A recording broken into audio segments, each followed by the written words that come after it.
Salamat. Na nga may baladi namin na ulanan.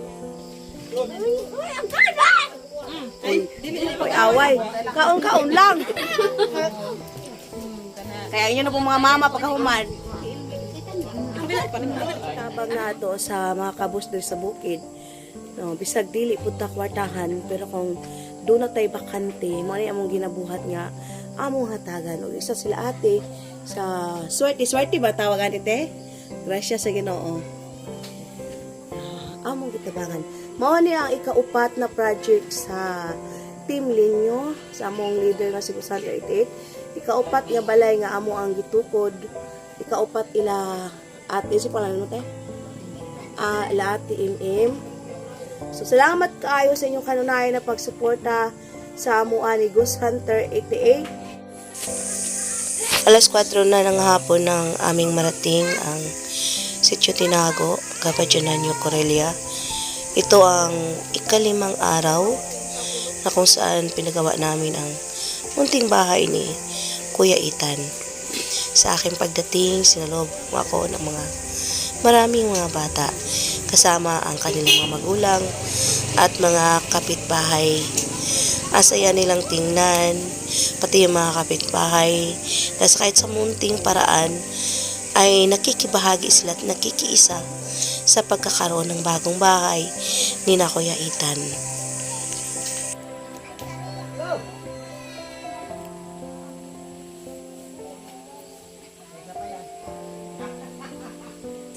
Nagdala na rin kami ng kaunting pagkain para sa salo-salo sa hapunan at bilang blessing na rin dahil sa gabing ito ay lilipat na rin ang pamilyang ito sa kanilang bagong tahanan kung saan hindi na sila mauulanan, hindi na sila maiinitan. Dito sa bago nilang bahay ay magsisimula ang bago nilang pangarap. Masaya na saya mag-asawa dahil sa wakas ay magbabagong taon sila na may maayos na tirahan.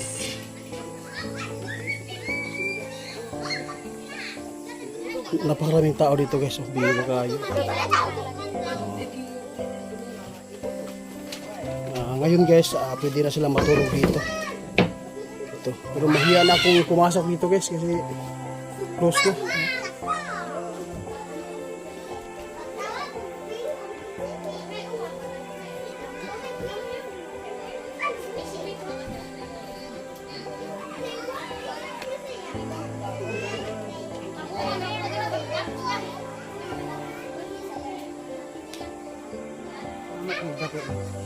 Tukuran nagbalay.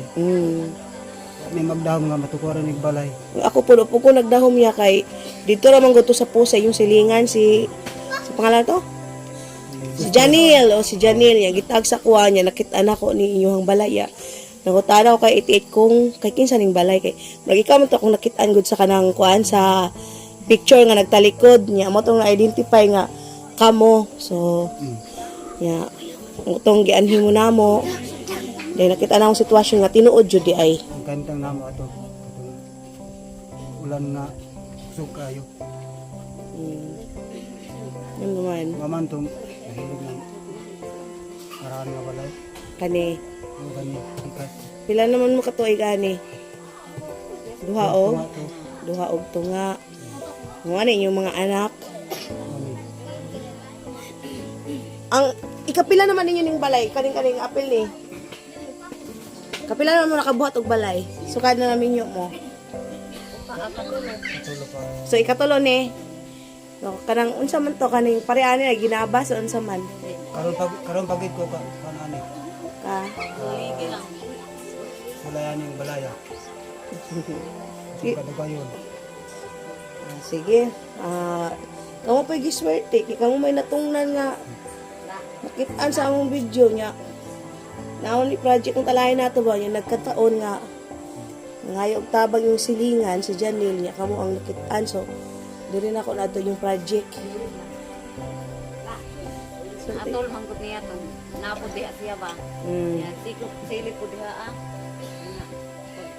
Nagsunod si Boston sa kuha niya. Dahil yan videohan. Ini kuan sa imo dahil nito. Nga, expect mo nga na ay makatabang sa inyo ato. Ni kuan ko nga magpa Di ko bagdaho nga to. Nga. Ay kayo Tabangan nasi. eh. Kanya gusto ko. Anak ni Kato. Wala itong sayo di asa kan kabuntag mo. Nga. Makita man nga nahirig ng balay. Salamat na nga may baladi namin maulanan. Unsa may trabaho ni mo ya? Layan naman. Na, di ba sa imong gita gulayan lang. Layan lang. Sige lang, at least na Wala akong pangita. Oh, gulayan. At least na gulayan rin, oh. Ya, ikaw, te? tabang siya. Sa uma. Kaya mga bata, ang eskwela ni Tanan. Kanilang wala. Sige. Ya, karon, diri na matulog. Di na mo maulanan.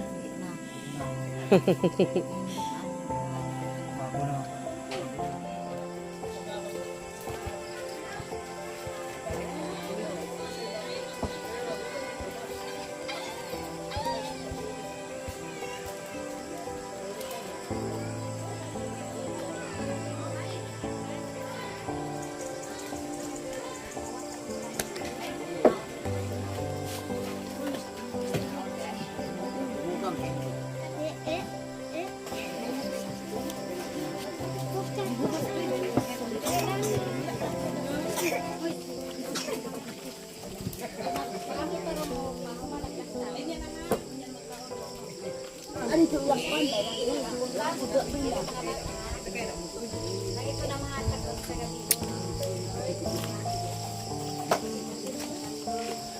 Ikaw kayo salamat na kanimo nga diin. Ikaw nangagiyat ng tao ang magtabang sa tao nila. Lord, salamat sa kanila sa nasa matubangan. Sige mo nakakilig. Sa basko, sa matapos na mo panawas. Naging ipadagaya ang inyong bukmanol dyan. Naging wala dyan na yun. Wala ni mahimok. Wala ka sa pagsasalam mo. Huwag kining ka na lang. Ipasalamatan. Hinagi sa pangalan ni Jesus Cristo. Dato ng Lord. Okay. Kaon. Sige, mga bata, suksok. Dali na muli na. Ya, ang mga dagko na po sunod. Sige.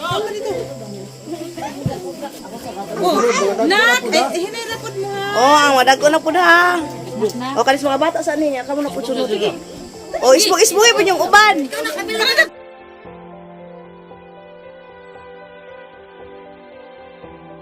Uy, ang ganda!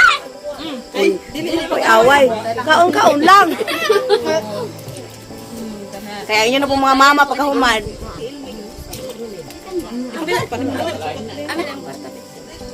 Unya, ato nami. Kamu na lang bahala diri ha. Antabayan na ninyo ang susunod namin na project by on baka first week sa January. Ganon po. Kaya tuloy-tuloy lang po tayo. God bless po sa ating lahat.